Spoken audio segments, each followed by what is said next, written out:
Wars of the Rosies proudly presents the 770 Show. The views and opinions expressed by the 770 Show is not necessarily the views and opinions of Wars of the Rosies.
Good morning, New World Order, and welcome to the 770 Show on War of the Roses Network. Welcome, fiends and truth seekers alike. I'm your host, Alter Ego DD Hash. Let us start this show with a practical occult or hidden teaching that will help you transform your life today. Actor and movie star Danny Trejo is quoted saying, "Every good thing that has happened to me in my life is a direct result from helping someone else." In all reality, service to others is the most selfish thing you can do in life. It is one of the most beneficial things that you can do for yourself. Start helping and serving people, and good things will come your way. Don't wait for a big role in the movie. Don't hold out for that supervisor position. Start where you are, where you live. It is simple as buying extra socks for the homeless or keeping a bag of dog food in the trunk of your car, and believe God for the increase. Actor Danny Trejo, before he became a movie star, lived a rough and tumble life, in and out of prison, and was a terror to his neighborhood.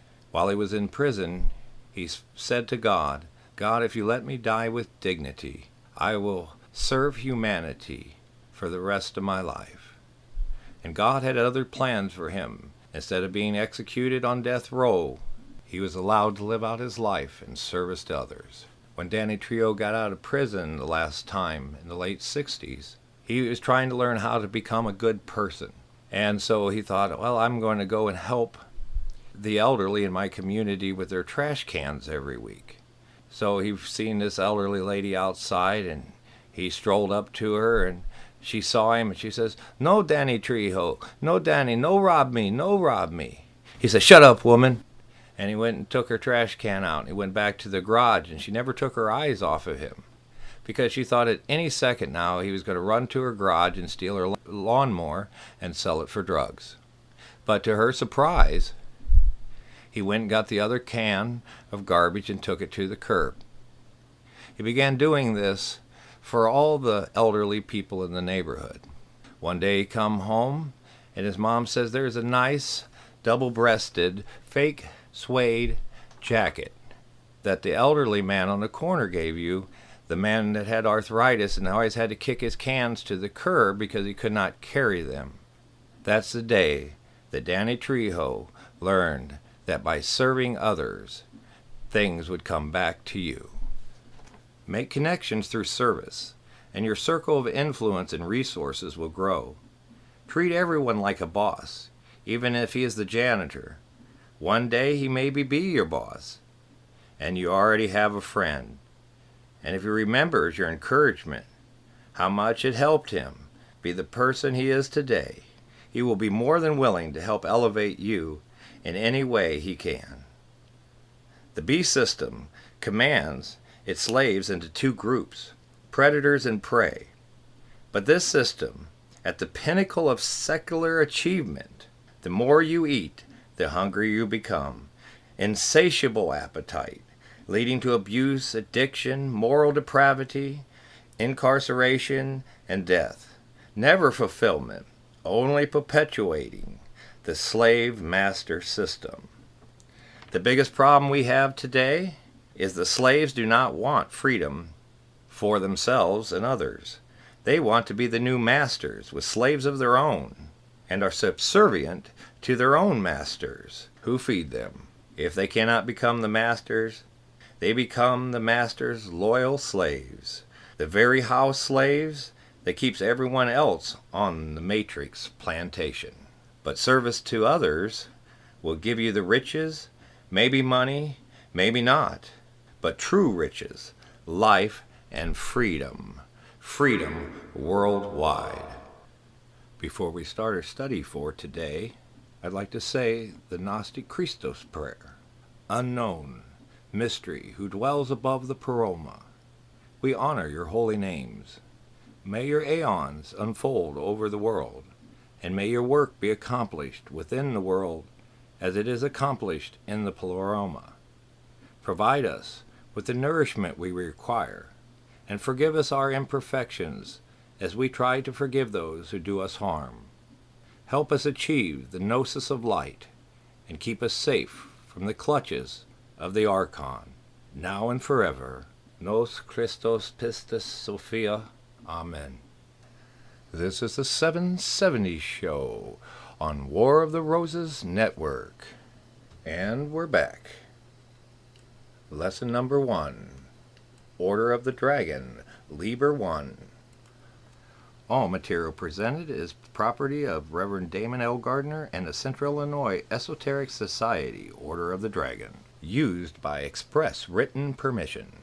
The views presented on this show are not necessarily the views of War of the Roses Network. Love, 36 and 6. Truth, 9, 200, 6, and 400. Knowledge, 20, 56, 30, 4, and 3. Universal sovereign law trumps all other law. 770. Code of the Dragon. Number 1. No man or woman, in or out of government, shall initiate force, threat of force, or fraud against my life and property. Any and all contracts I'm party to, not giving full disclosure to me, whether signed by me or not, are void at my discretion. Number 2. I may use force in self-defense against anyone that violates law number 1. Number 3. There shall be no exception to law number 1 and law number 2. Go forth with the love, truth, and knowledge towards perfection found in union with Spirit and risen Osiris. The Central Illinois Esoteric Society is devoted to the advancement of consciousness through natural law. Rex Lex Occultus. The hidden secret law is king. The Central Illinois Esoteric Society is an esoteric initiatic society, educating through traditional initiatic streams, making them practical and applicable in the 21st century. Knowledge Neo-Gnostic Transmission Number 1. Welcome to the Central Illinois Esoteric Society. Exoteric, the Outer Order 00O-O-. Open Meeting Postulant Section. For educational only purposes, personal and private study only. Thank you. The Central Illinois Esoteric Society's purpose is the advancement of mystical consciousness of humanity. We offer our combined knowledge, libraries, and fraternal love. Things we'll be covering in the weeks ahead include teachings on occulted knowledge and natural law, universal teachings from traditional and genuine initiatic streams throughout the ages. Everything from esoteric Christianity, alchemy, Gnostic studies, Kabbalah, Rosicrucianism, Martinist streams, to ceremonial magic, theurgy, temple grades, and more. None of the information provided violates my oath of secrecy to any organization or society in any way. We try to offer sincere seekers a vast knowledge base for extensive research and personal study over the entire catalog of occult sciences and esoteric studies, in hopes of advancing humanity's mystical consciousness. We accomplish this by introducing a system of learning and study that encourages systematic spiritual development and growth. Dear fraters and sorors, it is with great joy that we now count you as an honorary member of our order, and with all my heart I welcome you on the esoteric path. The Central Illinois Esoteric Society is composed of fraters and sorors like yourself, who aspire to knowledge of the hidden arts. The egregore safeguards the order by only allowing the transmission of such knowledge to be purely transmitted to those who are pure of heart, motivated by sincere desire to learn and apply universal law and occult sciences. This is a subtle but effective way to test your sincerity, desire, and purity, to see if you prove worthy of the mysteries that are about to be revealed. The angels who watch over our tradition will grant you the honor and opportunity to continue on the path of love, truth, and knowledge, morality, and freedom worldwide. If the opposite should be your lot, you will be excluded, perhaps forever, without even being conscious of it. The principle of repulsion. A man may think he just walks away from the information of the order, and it is very true on the conscious level, but it goes way deeper. In fact, your vibratory rate is subconsciously separating yourself from the knowledge because you are not pure or conscious enough to receive it. One may not even be connected from the start, and others lose a connection without realizing it along the way. Today we're going to talk about spiritual development. What is spiritual development? All would-be aspirants on the path desire spiritual growth. But what is spiritual growth? More aware of what? More aware of your feelings, motivations, habits, patterns, attitudes, what we think, and why we think, what we think. Then from there, we move on to the trivium. What do I know? How deeply do I know what I know?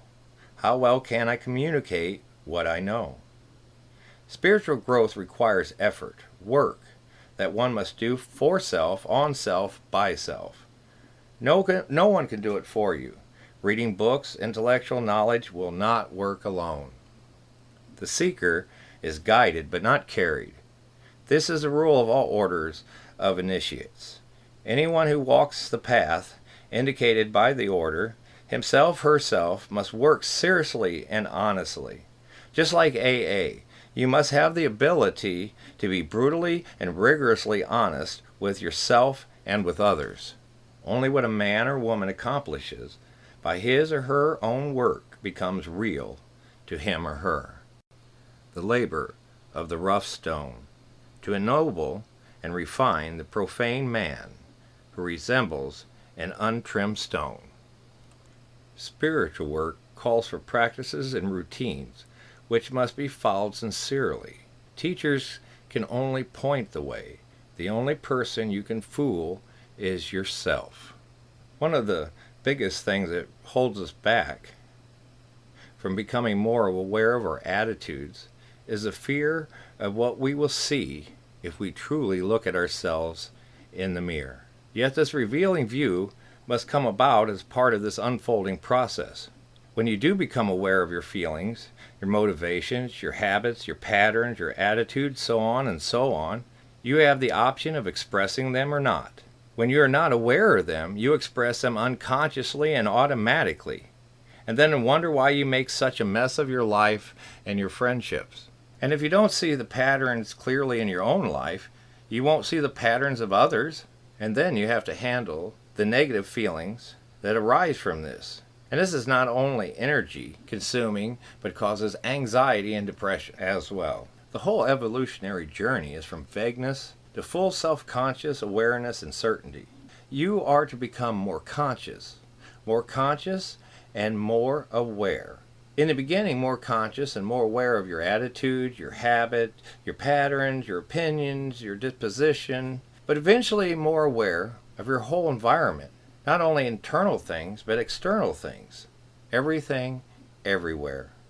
The evolutionary journey is traveled with the aid of a certain routine, known as Jacob's ladder or the mystic's ladder. The first rung of this ladder comes out of a book called The Wisdom of the Mystics, and it is the exercise of the practice of daily retrospection. When practicing this exercise, do not look for the negatives only, but also for the positives. For when you narrow the range on one end of your awareness, you narrow the range on the other side too. This is a good time to mention. You should buy a notebook so that you can write down these daily exercises as you get them, as well as notes from your lessons.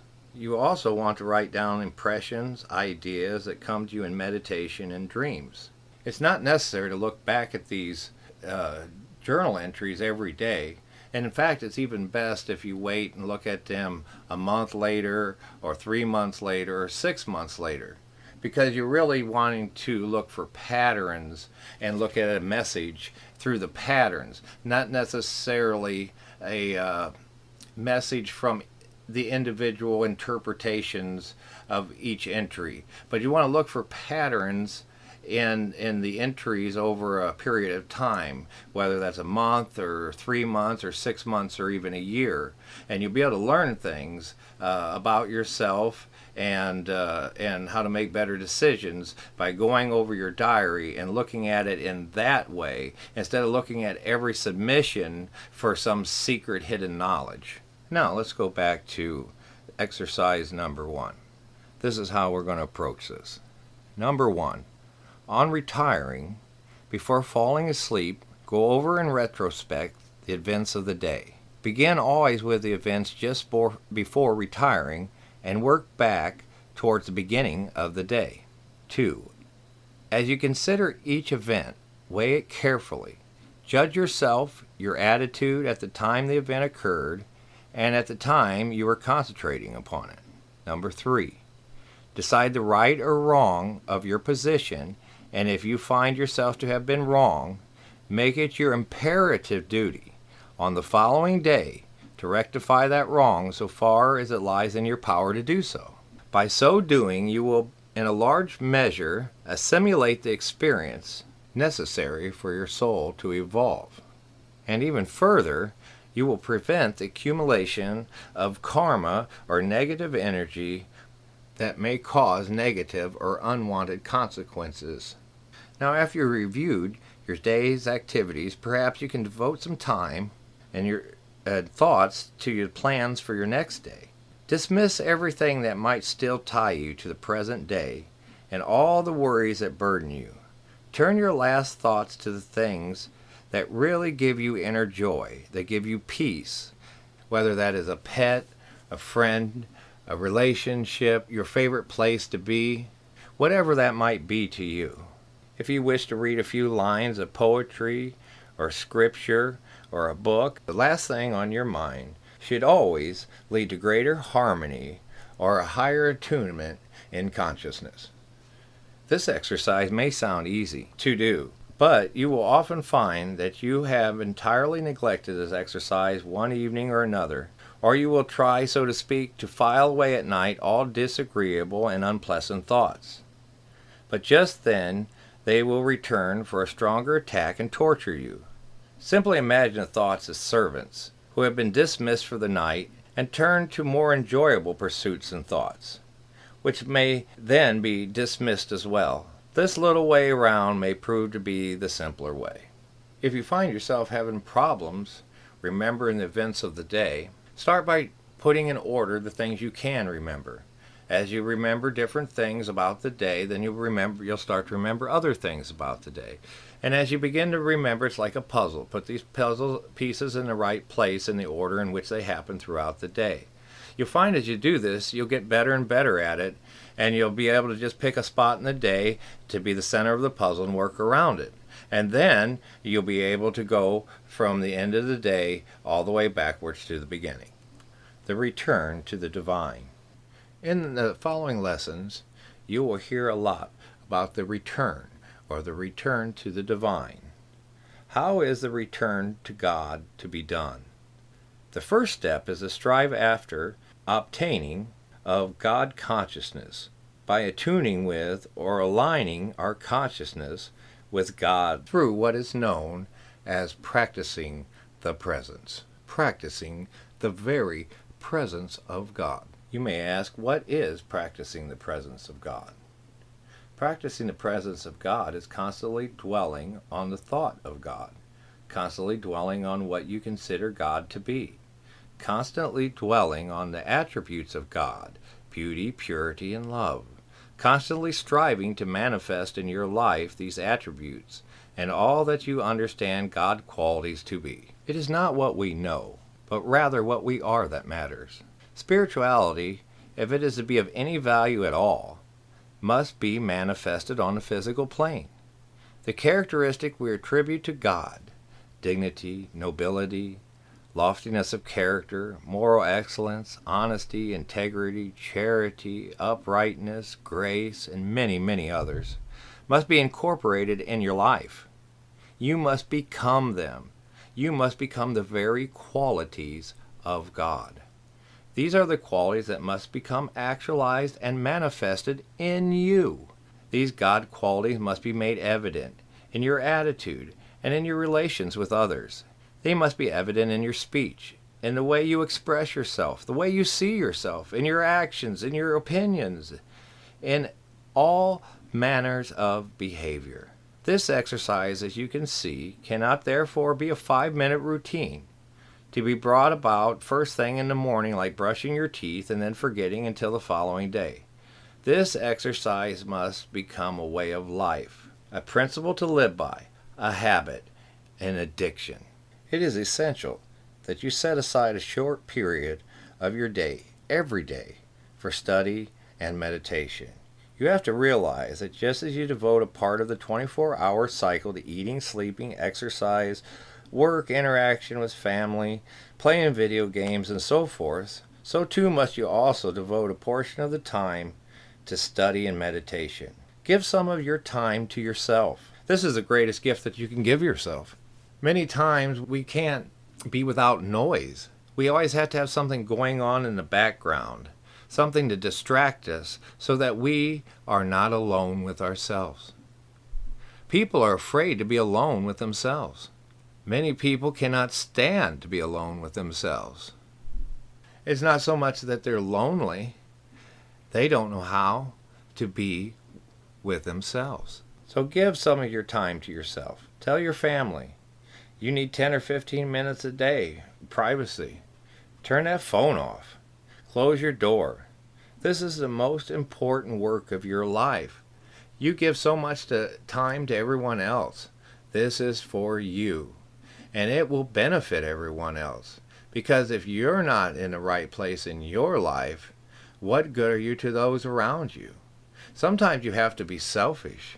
You have to give to yourself before you can give to others. Sometimes you have to work on yourself before you can help others work on themselves. Sometimes you have to love yourself before you can love others properly. Remember, Life is lived from the inside out and not the other way around. It won't be long before you find out that as you meditate on the principles that will be shared with you, as you learn to look fearlessly at yourself, as you turn your thoughts within and look into your own being, as you strive to put the noble ideas, the personal genius, and higher ideas of the self to work in your life, change for the better is about to happen. Happiness, health, attainment, peace of mind, and miracles will happen in your life that you never thought possible. Such things do not happen to those who read the information, who study the books, who take it in like a newspaper and make no effect or effort to uplift their consciousness. You have to do the work. No one can do it for you. And you have to be brutally and rigorously honest with yourself if you want to obtain the very purposes of your life, your true will, what you were born into the universe for, in the time and place you were born. Well, that's all the time that we have today for teaching. Please let us know at the War of Roses Network what you like and don't like about this program. Our question to the audience today is how long do you think the broadcast should be? Would you like it broken down into smaller 15-minute segments, or is about a half an hour show good enough to keep your attention span, or would you like to see longer programs? Please let us know. This is your host, D.D. Hash, and you are listening to the 770 Show on the War of the Roses Network. Freedom worldwide. Here is the founders with frontman, Master Mark Passio. Stand and fight.